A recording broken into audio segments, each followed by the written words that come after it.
I started off, grew up not wanting to go into business. I had zero desire to go into the business world.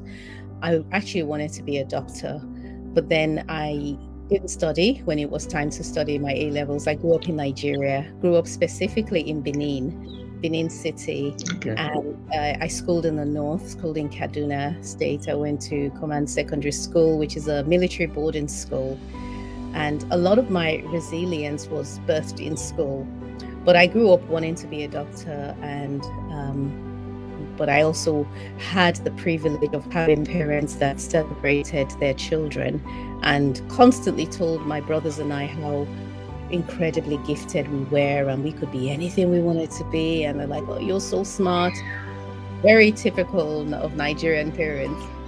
And then I took that a little bit too literally. And when I moved to the United Kingdom and went to study A levels, I didn't study. I just thought I could breeze in and I could breeze back out because I'm so smart. And to my surprise, I failed. I didn't get into medical school. So then went on to study pharmacology. The intention was study pharmacology and either halfway through or at the end of your degree go on to do medicine. But in my second year, I fell in love and got married to my best friend and became obsessed with doing up our apartment. We had a one-bedroom apartment in London, and that just became my obsession. But we were broke because we were students. So what I would do is go to the DIY stores and at the paint shop and buy white paint because white paint was the cheapest paint you could get. So even though I wanted my bathroom to be blue and I wanted the living room to have some green and the kitchen to have some orange, I couldn't afford that paint. And then I'd buy dye and add dye to the colors, and I'll mix different colors up with the white paint until I got the exact shade I wanted for each of the room. I spent so much time doing that, buying wallpaper, looking at decorative items, going to IKEA and looking at how they designed the rooms. And before long, I realized I had dropped out of school, and purely because I had stopped attending lectures and I was just spending more time in these shops. So I got a job as a medical rep with a pharmaceutical company, and the only reason I went into that was, I guess, a part of me was I still had the passion for medicine in a sense, and I enjoyed my course, which was pharmacology.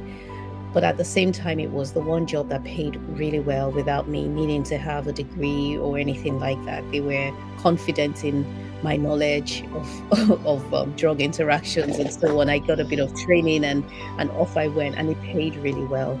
But I hated it. I didn't enjoy that job at all. I enjoyed a little bit of it, but the bulk of it just didn't feel like it was for me. So then fast forward a few years into it, and I started having my children. I had my first three sons really close in age. At one time, I had three kids, ages 3 and under. So it was a bit of a crazy time in my life, and took time off work, but then returned back to work, or attempted to return to work when my former employers, wouldn't give me suitable hours as a mom to young children. But I was reading a book at the time where the author had said, your gift is that thing you do so effortlessly that everyone thinks it's such a big deal except you. And for me, that was interior design. Everyone loved my home and they thought it was such a big deal. I didn't think it was a big deal. But okay, maybe that's my gift. So I go on and I study, I go on to a couple of design courses to learn how to be a proper interior designer, and set up an interior design company where I was specializing in residential homes. At this point, it was still very, very new and really just up and coming when my husband comes back from work one day and says, "Why don't we move to the United States?" And we both loved America so much. We would go there on holidays, we will visit at every drop of a hat. And every time we returned home to England, we would be miserable, like complain about everything, like, oh, life here is so boring, the people are boring. And, it just same, and the houses are tiny, and American houses are big, and their roads are wide, and the people are warm like Nigerians. And so we decided to emigrate, and we did. Sold our home, sold everything we had, and we moved with our three sons to Atlanta, Georgia. Having that experience is one that um, has really shaped who I am today. So you had asked the question, how did I get into it? Well, I really fell into it because as part of our move to the US, we purchased a business, and it was in baby and children's interiors. So I didn't really have a desire for baby and children's anything. I had plenty of kids of my own. I didn't need anything to remind me of the fact.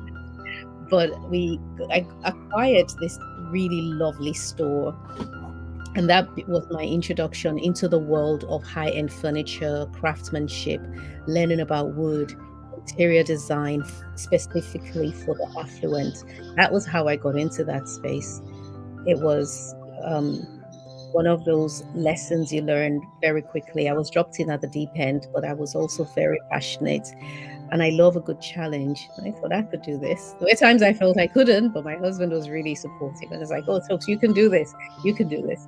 So I learned really quickly, got into that whole world, and life was going beautifully well.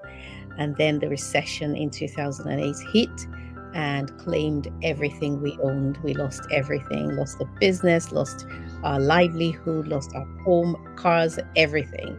And we returned to England empty handed. Well, not quite empty handed. I came back pregnant with our fourth son. So I call that season of my life the perfect storm because everything that could go wrong seemingly went wrong. And it was a lot of pressure, but because I had nothing in terms of finances, and when they say that once you let a genie out of the bottle, you can't put it back in. That's how I was. Having had that experience of running a real business, the entrepreneurship bug had bitten me well and hard, and I couldn't turn back. I couldn't simply revert back to the life I had when I was in the UK. So I started researching the market and found that the United Kingdom had absolutely nothing like what we sold in the US, which was absolutely beautiful, well crafted individual pieces of furniture, linens, artwork, decor for the high end of the market. There's nothing like that in the UK. So I began to research suppliers, manufacturers, and I set up. The time I set up the Pumpkin Patch Interiors is what it was called, and later became the Baby Cot Shop. And 5 years after establishing the Baby Cot Shop, we moved onto the Kings Road in Chelsea, which is the United Kingdom's most vibrant, most exclusive, most amazing high street. I believe it is. It's historical and it's very well known, and it's just such a joy to be there. So that's Okay. generally how my entrepreneurial journey started. And the whole mindset thing came because I had to dig into my mind and find gems to help me move forward when I had nothing.